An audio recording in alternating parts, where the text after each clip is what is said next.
Come on in, everyone. Come on in because we are here to talk about Tia Mowry's new show. We on season 1 episode and it's called The Next Act. That's the name of her show, Tia Mowry, The Next Act. And they call this first episode Tia 2.0.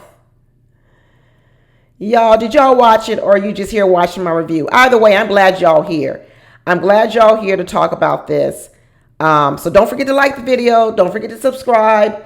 And don't forget to comment on what I'm talking about, especially if you're in the premiere and you're in the chat, or if you didn't make the premiere, you down in the comments. I want to hear what y'all thought, whether you watched the show, didn't watch the show, because I'm going to tell y'all, I feel sorry for her.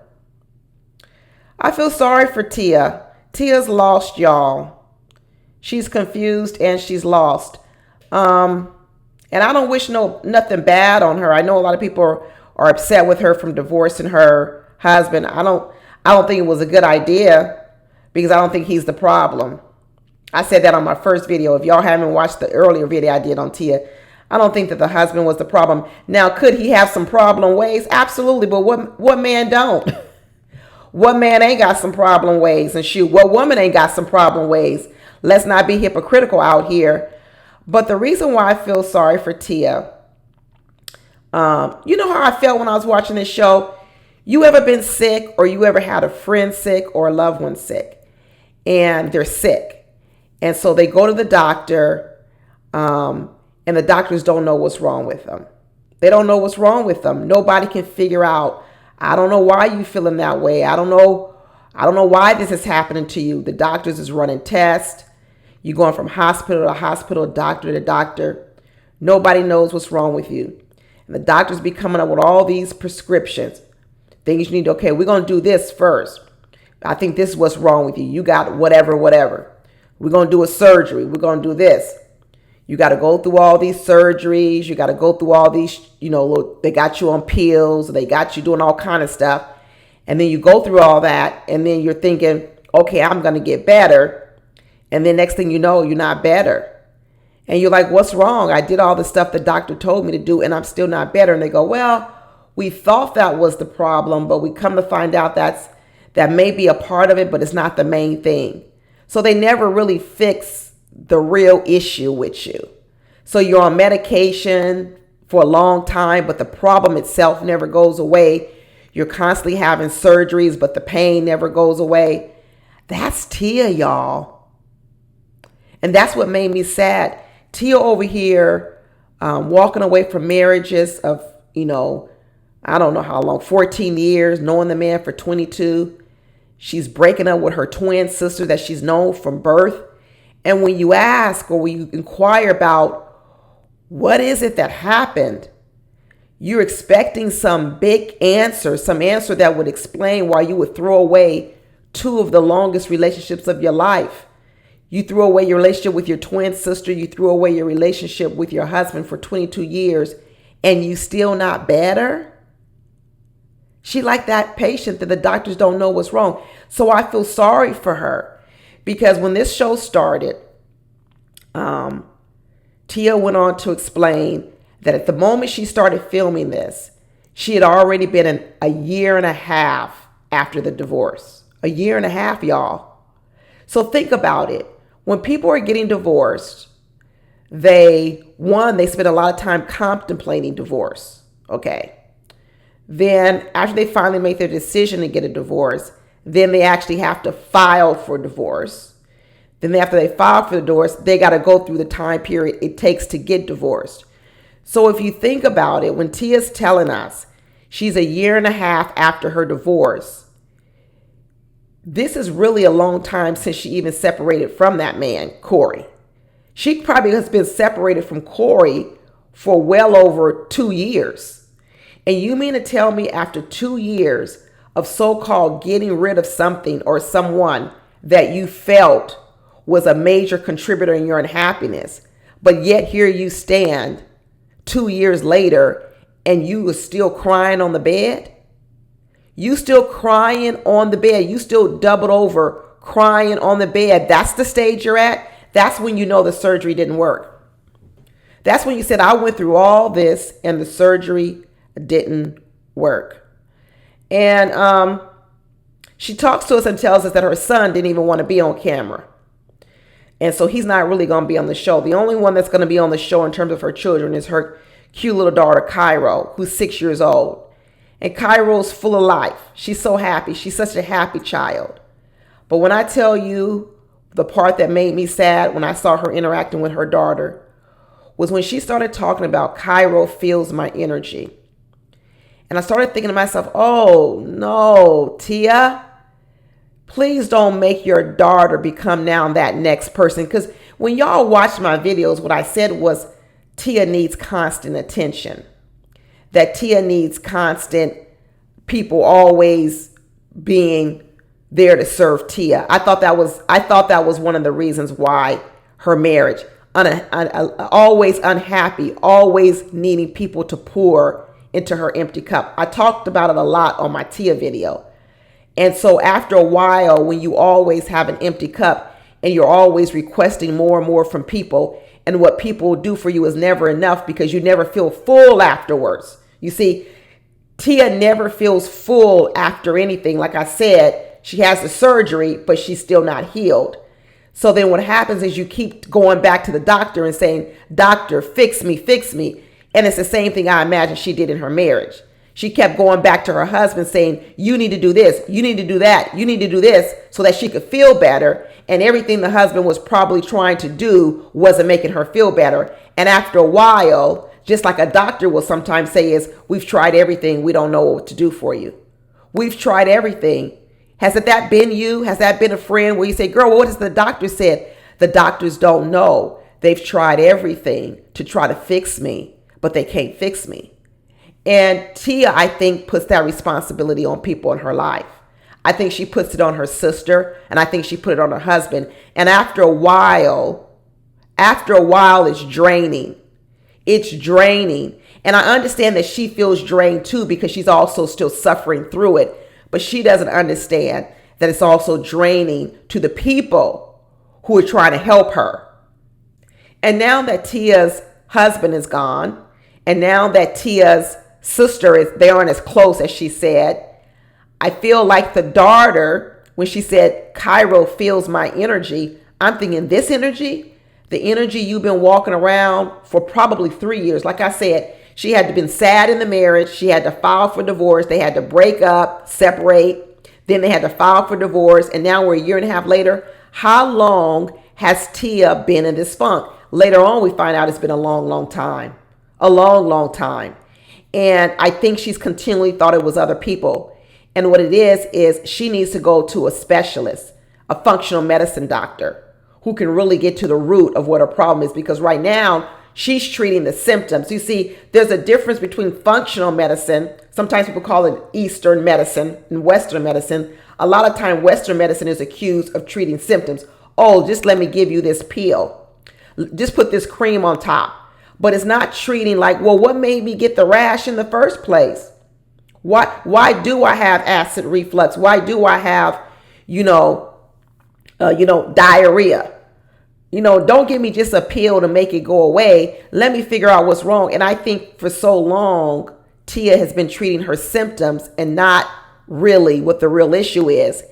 And like I said, the part with the daughter is, she says she feels her energy. And then the little daughter went to the closet and pulled out what was called a worry doll. I said, a worry doll? And the daughter said, yeah, here's the doll, mommy. It's going to make all your worries go away. And she was so touched by it. But I wasn't. I wasn't touched by it because I was thinking to myself, what does a 6-year-old know about worry?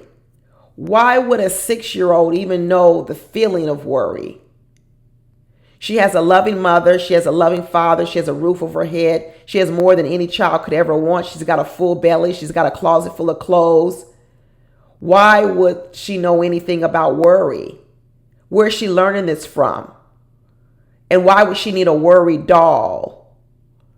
Now, maybe this was given to her after the divorce, or, maybe there was a child psychologist brought in where the child had to go through the divorce of the father leaving the family, or, moving out of the house. I get it. But where did all that come from? That came from Tia. You know, a lot of these shows we're watching, we're starting to get a little bit more into mother wounds. We're starting to see how these mothers have played a pivotal role in a lot of these people's lives. A lot of people's lives are walking around with mother wounds. It's not always just about the dad. So this story can be talked about. When you look at the young daughter, it could be framed in a way to say, well, the reason why Cairo has worry is because her parents split up and the father moved out the house, so she has worry. But I want to go back to the root cause and say, no, the worry started way before then. If you're just joining in this family, you could think, well, the daughter has worry now. Yeah, it's because the father, their marriage broke up. No, the daughter had worry even when the father was in the house, because the worry, just like Tia said, is she feels her energy.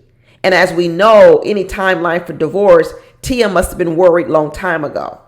Long, unhappy, long time ago. I thought that was sad.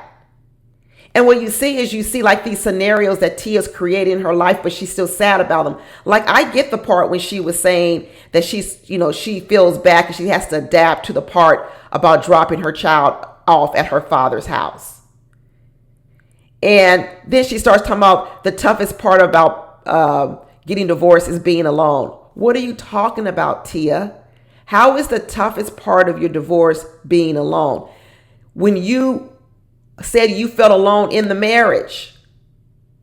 One of the reasons she said she got divorced is because she felt alone in the marriage. So why is it now tough to be alone when obviously it's the same feeling? You've been alone. You felt alone. You feel alone all the time. You see, that's the part. So when she's sitting in her house, when her kids are over at their dad's house and she's at home by herself, she's saying she feels alone. But yet I bet when they were married, she probably complained about having to do everything with the kids. You know, when I've met divorced women and they get divorced and the husband has his weekend, she has her weekend. The weekend she don't have her kids, she happy. She love her kids, but she be happy because you know what? She says, when we were married, I had to do everything for the kids. But now that we're divorced and he has specific weekends, at least I know on those weekends I will get 2 days to myself, and they love it. They miss their kids, but they love those 2 days away when the kids are away and she can find some time for herself.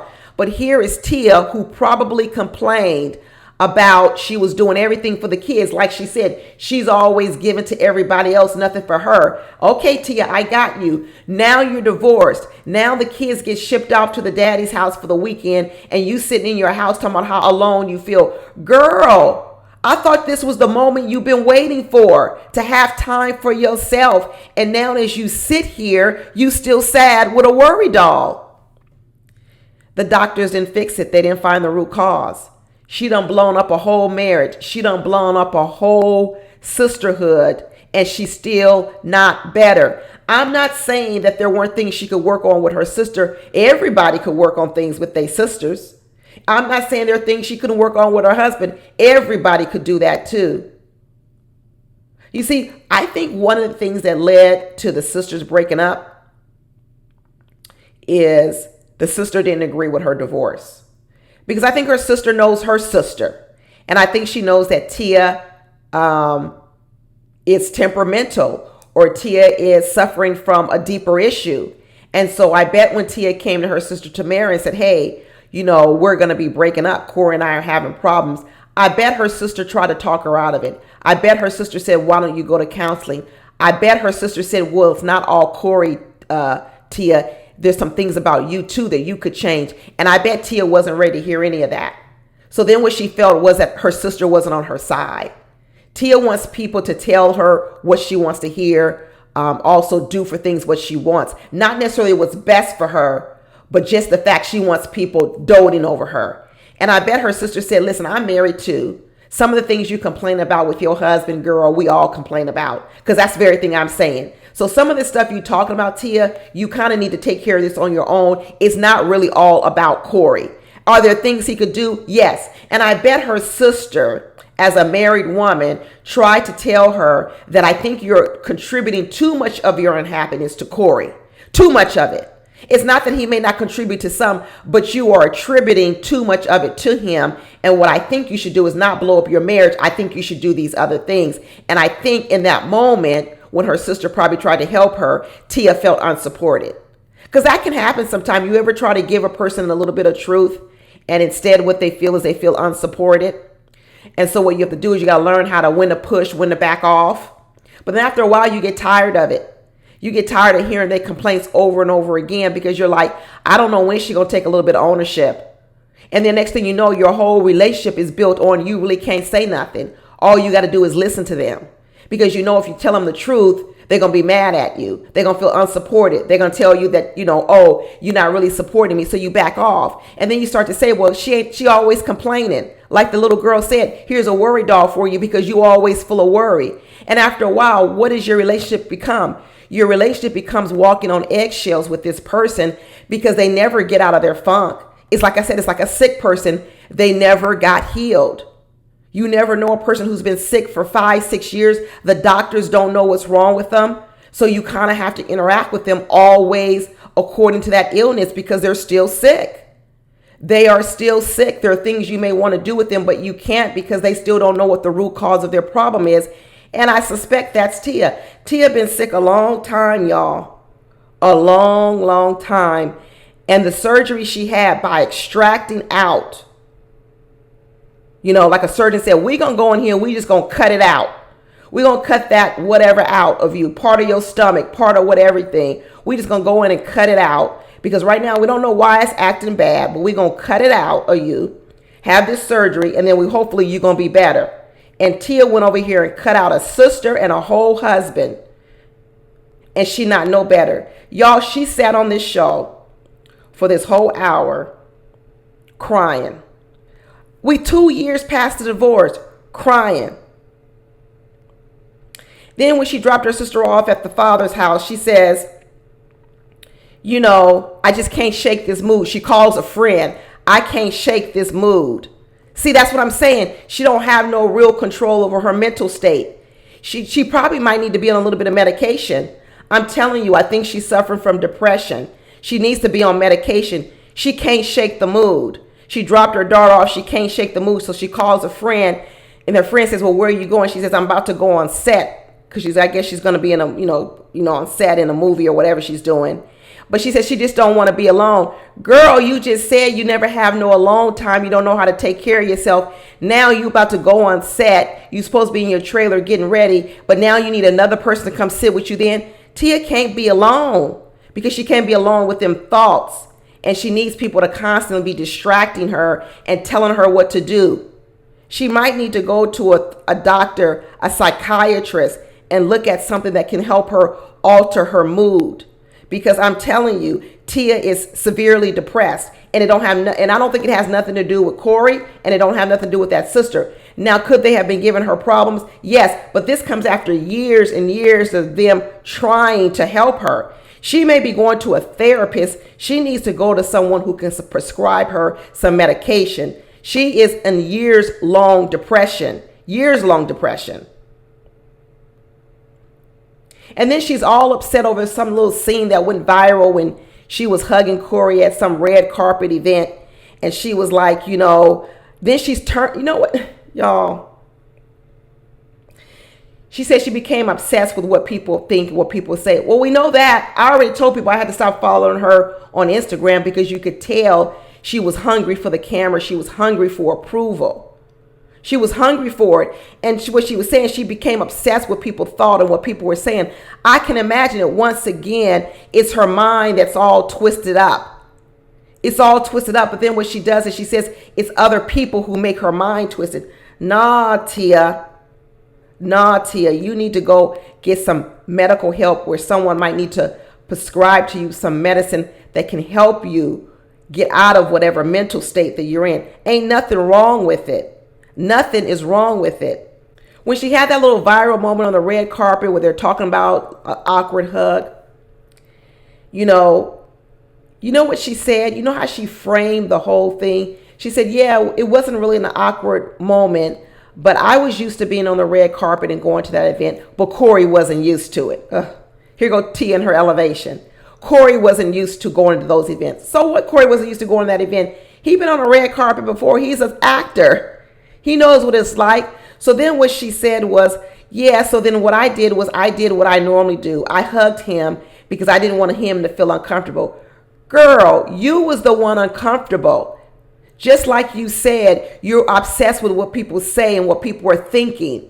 So what she did was she said she was the one that decided just to hug Corey because she was taking care of Corey's feelings, but it was at the expense of her own feelings. What are you talking about, Tia? She doesn't own her own feelings. Any feeling that Tia has, she makes it like it's someone else gave her that feeling. And as a result, think about it. If you don't ever take ownership of your own emotions and your own feelings, and what you believe in the world is everyone gives me, any feeling I have, someone gives it to me. Now what happens is if you're not happy, you blame the person for not giving you the happiness. If you're sad, you blame the people for giving you the sadness. If you're feeling uncomfortable, you blame another person for making you feel uncomfortable. You don't take any ownership of your own feelings. Like maybe does Tia think she was uncomfortable and the way that she got rid of her own uncomfortableness was to hug Corey so she could snap herself out of it? Maybe that's the answer, Tia? No. Tia contributed to that. It was Corey who was uncomfortable on the red carpet, so she had to go over to hug him to make him feel comfortable. Girl, Tia, the doctor didn't fix it. The cutting out is not fixing it. Here you are 2 years later, possibly 2.5 years later, still sad, if not more. This ain't normal. This is not normal. I mean, some of the things she was saying that just doesn't even make any sense. She said after signing her divorce, she had to go right to work. She didn't have any time to process it. Girl, what you think that people who get divorced, they take time off from work? What is Tia talking about? She lives in a whole alternate universe. She said, yeah, after I signed my divorce, I had to go back to work. I didn't really have time to process it. Most people process divorce while they contemplating divorce. What is Tia talking about? That what she wants to take a whole sabbatical from work so she can process her divorce because she got a problem with her emotions. She said, you know what? She's on the camera crying to mom. This is the first time for me believing I had a choice. I didn't have a choice. I couldn't speak my mind. I didn't know that I could be happy. Like she was saying, I had to ask for permission to be happy. Girl, no one is saying that they need to give you the authority to be happy, sad, angry, whatever. You own your own emotions. Why does Tia think everyone is responsible for her emotions? And now what she thought her solution was to let me cut out all these people who were telling me how I should feel. And now what I'm going to do is I'm going to take control of my own feelings. And now she's sitting here realizing, girl, you always had control over your feelings. Those were never anyone else's feelings. Those were always your feelings. You kept thinking other people were giving you those feelings. They were yours. And now that you cut everyone else out, all the people you thought that were giving you these feelings, and you're sitting here all by yourself, as you say, alone, now you're realizing, dang, here I am alone with myself, and I got these same old feelings, and I'm still not happy.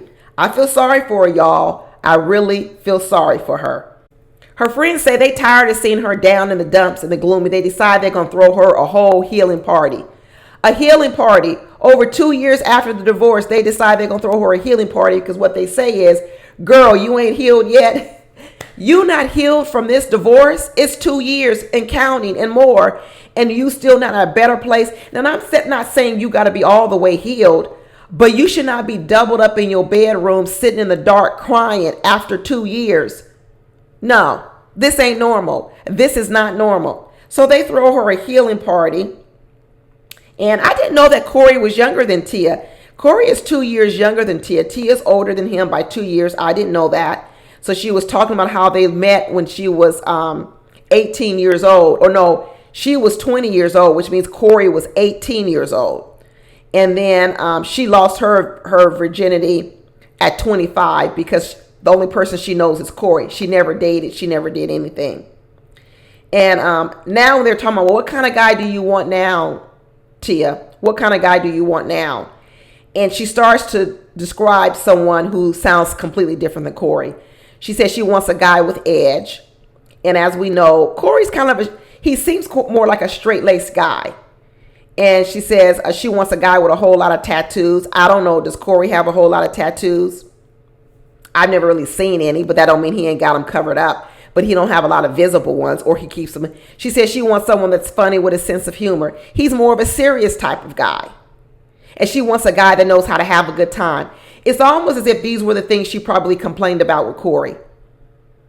And she didn't like it because she wants to be made to feel a certain kind of way. And she's thinking that this guy with the tattoos, the guy with the edge, the guy who's funny with a sense of humor and who wants to go out and have a good time all the time will make her feel the way that she wants to feel. She ain't never going to be happy till she takes control of her own emotions. Her own emotions. She's talking about divorce feels weird and it sucks. Girl, you asked for it. You asked for it. You went into the operating room, had the doctors cut out 2 big pieces of you, your sister and your husband, and you still not healed. You still sick. And that means it was an unsuccessful surgery. Will she ever admit that it was an unsuccessful surgery? She won't. She won't admit it. She's not going to go back. She won't admit it. Not even in her alone, quiet time will she be able to admit it to herself, because what she fails to do is take ownership of her own emotions. She'll never say that she made a mistake or that maybe she could have done something differently. No, she won't go back. So they throw her this healing party, like I said, 2-3 years later. It's kind of late for a healing party, but I guess it's never too late. And then she has this spiritual person come over. Y'all, you know what person they brought over for her little spiritual guide? It's the same lady that was the one for Tamar on the Braxtons. Now, y'all, if any of y'all watched the Braxton with me, you know I was no fan of that lady. And so that lady came on the show once again, being the spiritual healer for Tia. And like I said, didn't tell her nothing all that special. She told Tia that never say never, you may still have some more kids. Tia's 46 years old. Tia don't need no more kids, whether she can still have them or not. She doesn't need any more kids. No more kids, Tia. Maybe she'll be with a man that's already got kids. Maybe she'll be a bonus mom or a stepmom to some other kids. But why is this healer over here talking about, I see more kids in your future, and she's 46? Girl, spiritual leader, go sit down. Then she tells Tia, I see so much pain and disappointment in you. I could have told you that. It's the same thing I said for Tamar. Pay me whatever you paid her, $1,000. I will come over and tell you the same thing for less money. She said, I see so much pain and disappointment in you, and I see your grandparents coming over and hugging you. Anybody who got grandparents that passed away, she could say the same thing to them. And she said, well, I can see that a few years into the marriage, you already knew that you had made a mistake when you married him. Girl, this ain't worth nothing. This little spiritual reading she get is not worth anything. So they told Tia, listen, this is going to be your rebirth. This is going to be the time where you're going to heal, you're going to raise your family, and you're going to have a rebirth. The problem is everybody is telling her that the rebirth is because she got rid of people. But Tia still hasn't found herself. And she doesn't know how to find herself. She's still looking for external sources to find herself. She said this time she's not going to settle, and she realizes her worth. You see, like I said, once again, she's thinking that the reason she feels she settled was because of an issue with the other person. That's when people say they settled. What they're saying they're settling is they're saying that person wasn't really what I needed to make me happy, and I'm not going to do that anymore. Well, how do you make yourself happy first? You see, Tia, like she mentioned, she got married very young, so Tia never learned how to make herself happy. She never learned how to do it. A lot of women get married a little bit later, so they learn how to make themselves happy. So once they're married, they don't put all that weight on the husband. Tia got married very young. She got married very young. She went from her parents making her happy to then marrying a man and deciding that man needed to make her happy. When was Tia ever responsible for her own happiness? She went from being an 18-year-old child in which her life was probably, orchestrated and controlled a lot, not only by her parents, but her child acting career. And then after that, she got married. And now her happiness is about her marriage and her children. When did Tia ever learn to make herself happy? And now that Tia's gotten rid of all this stuff, husband, and always having to take care of the kids, she's realizing, wow, now I got all this free time. Now I got all this space. I don't even know what to do with it. I don't need to do it. It's what I said before, and what I say to a lot of women. Before you get divorced, figure out what it is you need to be happy. Because a lot of the stuff people want to be happy, their husbands ain't even holding them back from it. The problem is they're expecting their husbands to do it, and vice versa. Once you take control of your own happiness to decide, I am the master of my fate, right? God's the captain of my soul, and I'm also the one that can make me happy. You stop blaming other people for every mood you have. You stop blaming them when you're angry. You stop blaming them when you're happy. You stop blaming them when you're sad. You stop blaming other people, because what you realize is when you blame other people, you've given all your power away. And if you really want to be powerful over yourself. Most people spend a lot of time trying to run other people, tell other people what to do. But really what people should do is put your energy in telling yourself what to do. Be powerful over yourself. And once you do that and you take back your power and you take back your ability to control your own happiness, you will find all your relationships become more enriched, because you will stop blaming other people for how you feel. You'll start saying, yeah, that person may have said that nasty stuff to me, but what I'm not going to do is I'm not going to allow that person to change how my day is, right? I'm not going to allow that person to change how I feel, because even though that person says something nasty to me, I got so many other things where people are speaking life into me and wonderful things in me. Why would I let my day to be controlled by that one nasty person? No, I'm going to let my day be controlled by all these other great things that are happening for me and to me. Tia needs to take her power back. And I don't know if she can do it on her own without some medication. Because for her to be depressed now, sad, sitting in dark rooms and crying with her face in her hands, and now she's 1.5 years out of divorce, which means she's got to be at least, like I said, 2 years, minimum 2 years from when she split up with that husband and they went to separate houses. This is not normal. This is not normal. And this little party they did, this little healing party with this spiritual leader, that's not going to do it either. Because once again, it's a group of people trying to make Tia happy, and Tia got to learn to make herself happy. That's what she got to do. But that's it, y'all. That's all I got for episode 1. Let me know what you think. Don't forget to like the video. Don't forget to comment down below. And don't forget to subscribe. And I will talk to y'all later. Bye.